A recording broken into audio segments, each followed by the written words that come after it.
تو امتیازی سلوک کیا گیا ہے، کیونکہ یہ نہیں دیکھا جاتا اگر آپ ایک کاز کو، ایک معاملے کو، ایک تنازع کو سمجھتے ہیں کہ یہ اختلاف جو ہے اس کا کیا بحث مختلف فریقین کی ہو سکتی ہے، اور کیا بحث اور کیا اس میں الجھنیں ہیں، اور کہ وہ ساری قوم کو سامنے آئے، تو وہ پھر آپ کو لائیو دکھانا چاہیے. اگر آپ نے لائیو دکھا رہے ہیں، پہلے آپ لائیو ہی دکھا رہے ہیں، اور بعد میں اب یہ کہ جی وہ عمران خان اس کا یہ فائدہ نہ اٹھا لے، وہ فائدہ نہ اٹھا لے.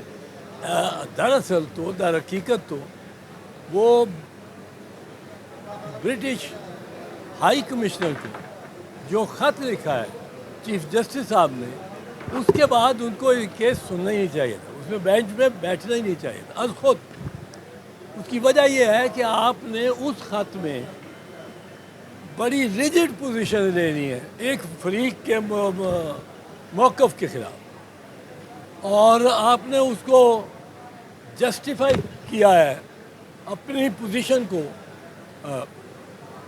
وہ نشان، الیکشن نشان بھی چھیننے کو، اور دیگر یہ نشستیں بھی جس طرح بانٹی گئی ہیں ان کو.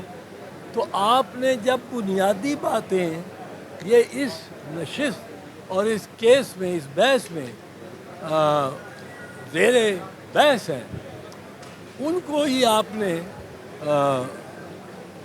اپنا موقف اور بڑا واضح موقف بیان کر دیا، تو پھر آپ کو خود نہیں بیٹھنا چاہیے.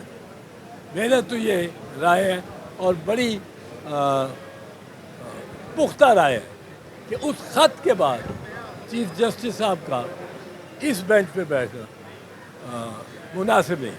سر متنازع ٹویٹ کے حوالے سے بتائیے گا کہ متنازع ٹویٹ کیا سلسلہ ہے، کیا وجہ ہے؟ دوسری طرف جو عمران خان صاحب نے عدالت میں بتایا کہ کرنل صاحب کا کیس تھا، تو اس میں جو کہا گیا تھا، جس اطہر من اللہ کی جانب سے کہا گیا تھا کہ یہ کیس جو ہے اس کو لائیو پروسیڈنگ یا برطانوی وزیر اعظم ہے یا کوئی چھوٹے ملک کا بھی وزیر اعظم. اب پریزیڈنٹ بائیڈن کے کو 35 کروڑ فالوور ہیں، وہ ٹویٹ کرتا ہے تو ہر دنیا میں ہر گورنمنٹ نے اور ہر فارن آفس نے، اور پھر لوگوں میں بھی دلچسپی ہوگی. وہ 35 کروڑ ان کے فالوورز ہیں جہاں وہ جاتے. اب وہ ٹویٹ پہ ٹویٹ ہو رہی ہوتی ہے بائیڈن پریزیڈنٹ وائٹ ہاؤس سے. بائیڈن کو خود نہیں علم ہوتا کہ کیا ساری ٹویٹس کیا جا رہی ہیں. یہ آتھرائزڈ، وہ بھی آتھرائز کرتے ہیں کسی کو کہ وہ چلائے ٹویٹس، اور اس میں ڈینائبلٹی کا بھی ایک ہوتا ہے کہ آپ انیشل ڈینائل بھی کر سکتے ہیں. اب اس میں کوئی میں سمجھتا نہیں ہوں کہ یہ ٹویٹ پہ، ایک ٹویٹ کے پیچھے کیا ساری قوم پڑ گئی ہے. بھائی اور کام بھی ہیں آپ کے، آپ حکومت چلائیں، حکومت بہتر چلائیں.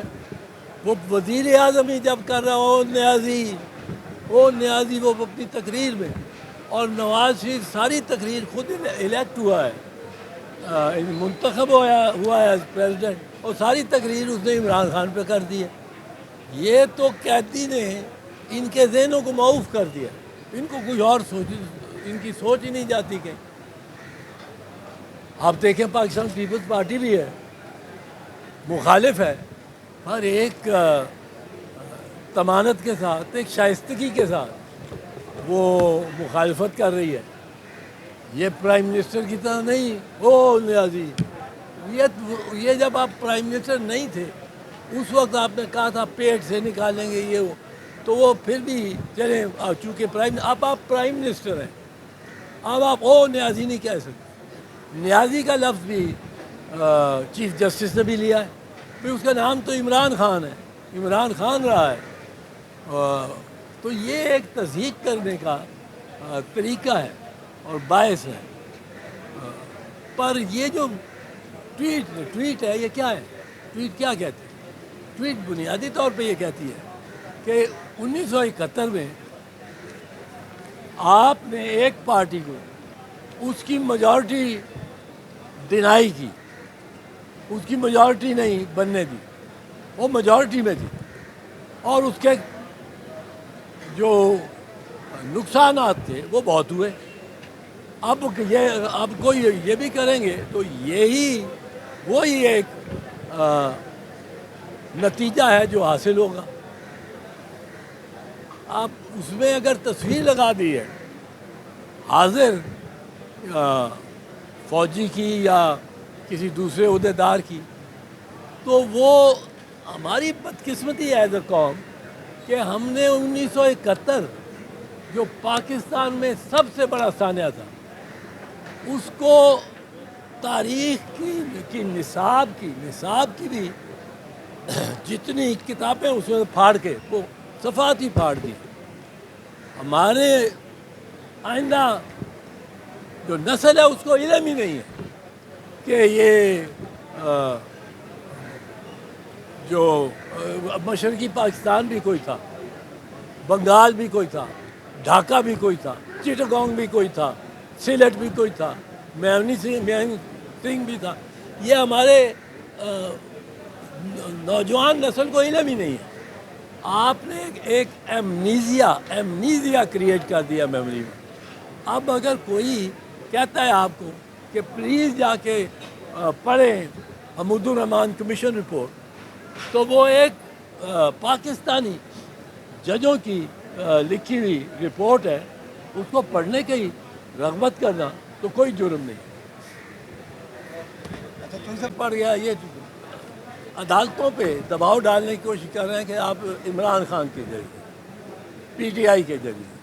وہ پی ٹی آئی کے ججز نہیں ہیں، وہ تو یا وہ صحیح انڈیپینڈنٹ ہے یا وہ گورنمنٹ کے ساتھ۔ تو اس میں کوئی عمران خان کو جلد باہر آتا نہیں دیکھتے کہ وہ اس نے خود عمران خان کچھ اپنے لیے رکاوٹیں پیدا کی ہوئی ہیں، جو کسی اس سے بات نہیں کرنی، اس سے بات نہیں کرنی، اور یہ اس کو نقصان دے۔ فلیکسیبل ہونا چاہیے، بات ہر چیز سے کرو، مانو کسی کی اگر نہیں ماننی، پر اگر یہ تیار ہو مثال کے طور پہ بیک چینل پہ، مجھے یہ نہیں پتا کہ یہ صدر زرداری سے ملنا، میرا خیال ہے صدر زرداری بہت سارے ان کے لیے دروازے کھول سکتا ہے، پر اب ان کا ہے کہ ہم نے نہیں ملنا چوروں کو، کسی کو بھی۔ اب یہ ایک سخت پوزیشن لے رہی ہے عمران، تو مجھے وہ جلدی باہر آتا نہیں نظر آتا، لیکن یہ میں جانتا ہوں کہ وہ ڈٹا ہوا ہے اپنے موقع پر، اور وہ ان کے ہاتھوں ٹوٹتا نہیں۔